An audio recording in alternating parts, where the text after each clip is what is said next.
अगर आप Bajaj Pulsar NS 400 ख़रीदने की सोच रहे हो तो इस वीडियो को बिना स्किप किए लास्ट तक देखना। बजाज ने इस बाइक को जो है 3 बार लॉन्च करा है और 3 बार अपडेट करा है।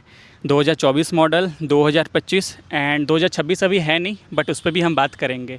तो इस वीडियो में जो है मैं सिर्फ स्पेसिफिकेशंस पे बात नहीं करने वाला हूँ, रियल टाइम डेटा पे बात करने वाला हूँ कि डिफरेंस क्या है, मतलब ऑन रोड क्या फ़ील आता है, हाईवे पे क्या फ़ील है, ऑफ रोडिंग में क्या मतलब फ़ील है। तो ओवरऑल जो है हम इस वीडियो में रियल डेटा पे बात करेंगे और हमारे साथ सुधांशु भाई भी जुड़ गए हैं भाई। और ये रही इनकी बाइक, 2025 मॉडल है ये एंड ये 2024 model. Well so hello guys and welcome back to my another video दोस्तों। तो सबसे पहले जो है हम इसकी हिस्ट्री समझ लेते हैं ब्रेक डाउन करके।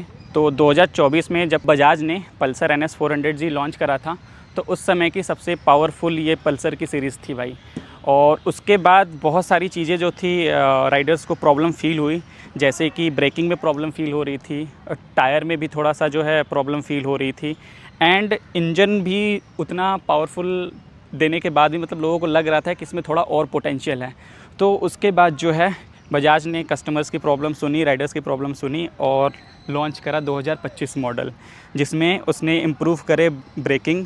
पहले जो नॉर्मल ब्रेक पैड आते थे उसके जगह पे सेंटर्ड कर दिया, टायर जो है वो चेंज कर दिया। पहले MRF का आता था, फिर उसके बाद अपोलो का डाल दिया एंड पावर भी जो है 3 bhp पावर बढ़ा दी। तो ये पावर का डिफरेंस सिर्फ 2024 और 25 के बीच में है एंड जो 2026 में बजट के वजह से लॉन्च हुई थी बाइक, वो सेम फिर से जितनी 2024 वाले की पावर थी उतनी ही रखी बजाज ने। दोस्तों जैसा मैंने पावर की बात करी तो सबसे ज़्यादा सवाल जो है लोगों के मन में पावर से ही रिलेटेड रहता है।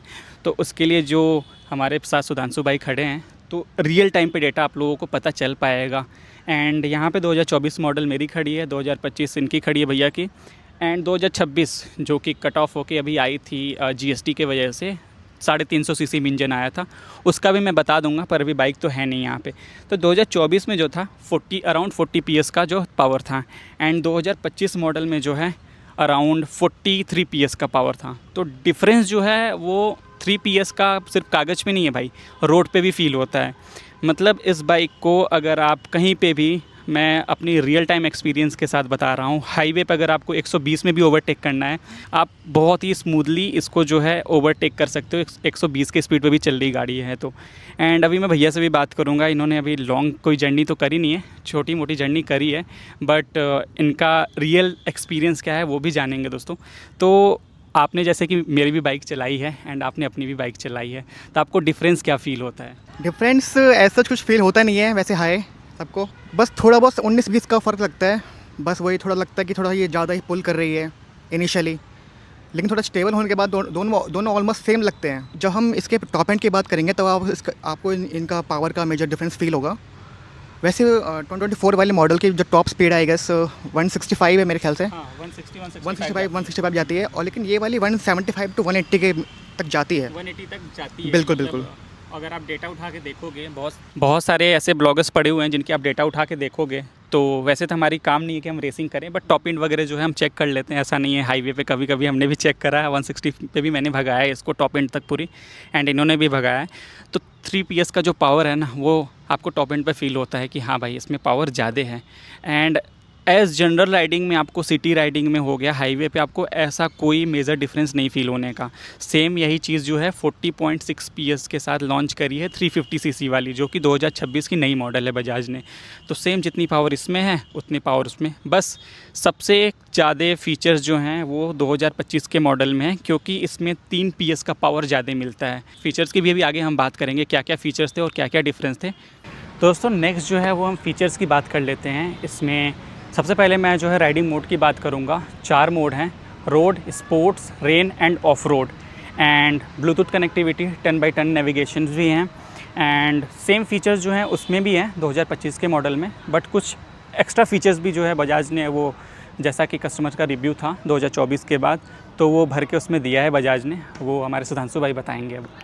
तो इसमें जो अपडेट है उसके कंपैरिजन में है वो एक इसमें क्विक शिफ्टर का, इसमें बजाज का अपना क्विक शिफ्टर है जिसे बजाज ने स्पोर्ट्स शिफ्टर का नाम दिया हुआ है।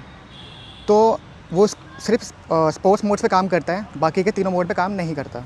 ओके, मतलब जो रेन, ऑफ रोड हाँ। और रोड मोड है उस पर काम नहीं करेगा, सिर्फ स्पोर्ट्स मोड में करेंगे। ऑब्वियस सी बात है, स्पोर्ट्स बाइक है। हाँ। तो बजाज जितने भी फीचर्स उसमें दे रखे हैं वो ऑब्वियसली वो पावर भी जो दे रखा है वो फील कराने स्पोर्ट्स के लिए ही दे बिल्कुल। रखा है, फील कराने के लिए। तो स्पोर्ट्स मोड में जो आपका क्विक शिफ्टर, जिसको कि बजाज ने स्पोर्ट्स शिफ्टर बोला है, हाँ। वो एक्टिवेट हो जाता है। बिल्कुल। तो कैसा परफॉर्मेंस रहता है उसका? मतलब वो भाई बजा के एकदम मशीन पूरी पागल हो जाती है, रॉ मशीन बन जाती है, एकदम शूट करने को दौड़ती है।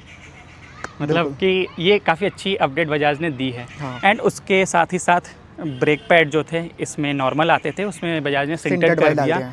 एंड टायर के भी जो है थोड़ी सी इसमें MRF का आता था, उसमें जो है अपोलो का डाल दिया, अल्फा एच1। बिल्कुल। एंड 2026 की अभी जो मॉडल आई है 350 सीसी वाली, उसमें सारे फीचर्स जो हैं उठा के 2025 वाले 26 में डाल दिया है। सिर्फ कुछ चीज़ें चेंज हुई हैं, जिसमें सबसे बड़ा चेंज हुआ है वो इंजन की क्यूबिक कैपेसिटी, जो कि 349 सीसी की कर दी गई है और ये 373 सीसी की है।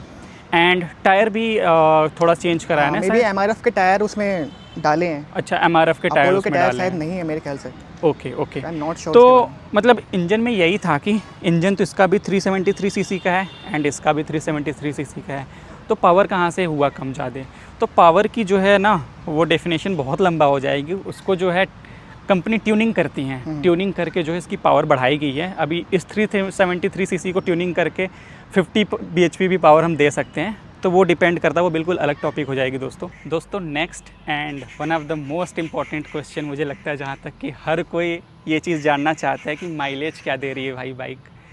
तो 400 सीसी के हिसाब से भाई अगर आप माइलेज देखना चाहोगे तो मैं तो कहूँगा भाई फिर मत कंसीडर करो, अगर आपको माइलेज की टेंशन है कि माइलेज कम ज़्यादा तो नहीं है। बट फिर भी वो चीज़ें मैं बताना चाहूँगा कि कितना माइलेज दे रही है। मेरी जो है बाइक अभी अराउंड 30,000 किलोमीटर चल लेगी, 29,000 हो चुका है। तो इसका माइलेज जो है, इसका एक्चुअल माइलेज वो 26 से 28 के बीच है दोस्तों।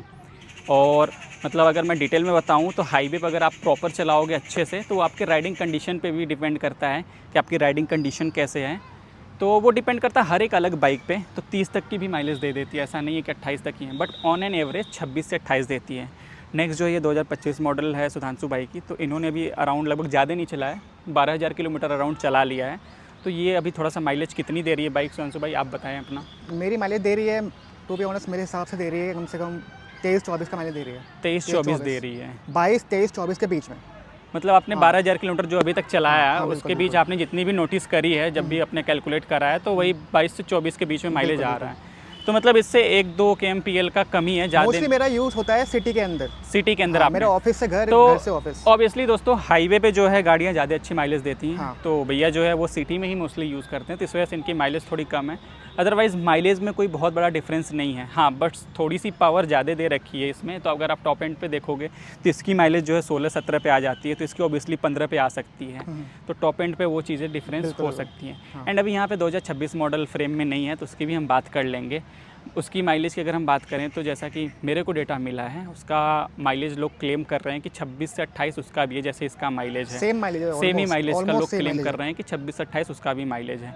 तो सिर्फ 2026 के मॉडल में क्यूबिक कैपेसिटी जो है इंजन की कम कर दी, बाकी सेम कलर्स जो हैं 4 कलर्स में आते हैं ये। तो कलर भी जो है 2026 मॉडल में सेम ही रखा है, और जितने भी आपको यहाँ पे स्टिकरिंग ग्राफिक्स वगैरह दिख रही है वो भी सेम ही रखा है। एंड नेम भी इवन नहीं चेंज करा है, NS 400Z ही प्रिंट होके आता है 2026 वाले पे भी। तो बाइक आपको एग्जैक्टली दिखने में A to Z सेम लगेगी। 2025, 2026, 2024 कोई भी बाइक खड़ी हो, आप ऐसे सामने से नहीं पहचान पाओगे कि ये कौन सी मॉडल खड़ी है बिना उसके फीचर्स जाने हुए, बिना उसको चलाए हुए। तो बस यही था कि 2026 में क्यूबिक कैपेसिटी इंजन की जो है वो कम कर दी गई है, वो भी टैक्स ज़्यादा GST रूल्स की वजह से उसको बचाने के लिए वो कम किया गया है। दोस्तों एट लास्ट जो है वो मैं बात करूँगा प्रॉब्लम्स की, कि प्रॉब्लम क्या क्या मैंने फ़ेस करा और क्या क्या भैया ने फ़ेस करा। उन्होंने 12,000 किलोमीटर चलाया अराउंड, और मैंने 29-30 हज़ार चला लिया है। तो सबसे बड़ी प्रॉब्लम इसमें जो है, मैं एज अ टूरिंग यूज़ करता हूँ, तो सिटी में भी काफ़ी प्रॉब्लम आती है जहाँ पे बड़े ब्रेकर्स होते हैं। तो सबसे बड़ी प्रॉब्लम जो इसकी ग्राउंड क्लियरेंस है दोस्तों। ग्राउंड क्लियरेंस इसका बहुत ही कम है, और अगर आप खुद विद पिलियन विद लगेज अगर आप ट्रैवल कर रहे हो फिर तो और ज़्यादा प्रॉब्लम हो सकती है। बट ऐसा नहीं है कि प्रॉब्लम इतनी है कि आप चल ही नहीं पाओगे। मैं with pillion and luggage Ladakh, Spiti सब कुछ कवर कर रखा है। और दूसरी जो है नेक्स्ट सबसे बड़ी प्रॉब्लम आई है दोस्तों मेरे को, वो है साइड स्टैंड सेंसर की। भाई वो पता नहीं ये पर्टिकुलर मेरे बाइक में है या फिर और लोगों में है। मैंने बजाज के सर्विस सेंटर पे बात करी थी तो उन्होंने कहा था कि और लोगों में भी ये प्रॉब्लम आ रही है। तो वो कट जा रहा है भाई केबल। तो अभी मैं उसका दिखाऊंगा कि क्या मैंने उपाय कर रखा है। उसके ऊपर मैंने पूरी स्प्रिंग पहनवा रखी है जिससे कि चैन अगर उससे टकरा रहा है या फिर जो भी चीज़ टकरा रही है वो उसको कटने ना दे। तो वो भी थोड़ा थोड़ा अभी जो है वो डिस्प्लेस हो रहा है। बट ये दो चीज़ें जो हैं मेजर प्रॉब्लम मुझे लगी। एंड मैं जब केदारनाथ के राइड पे था तो इसका जो है फ्यूल पम्प जल गया था। वो E20 की प्रॉब्लम थी कि सर्विस सेंटर में मैंने बाइक जब इसको क्लेम पे दिया था, इंश्योरेंस क्लेम पे, एक्सीडेंट हुई थी मेरी जब मैंने मोटो ब्लॉगिंग भी नहीं स्टार्ट करी थी। तो उस टाइम पे कुछ हुआ था बाइक में, आई डोंट नो। बट उसके अलावा और ऐसा सच इसमें कुछ प्रॉब्लम नहीं है कि फ़ील हो मुझे कि लाइक ऐसा कुछ प्रॉब्लम है जो मैं यहाँ पे मेंशन करूँ। नेक्स्ट जो है ये सुधांशु भाई बताएंगे कि इनके बाइक में अब तक 12,000 किलोमीटर में क्या क्या प्रॉब्लम इन्होंने फेस करा है।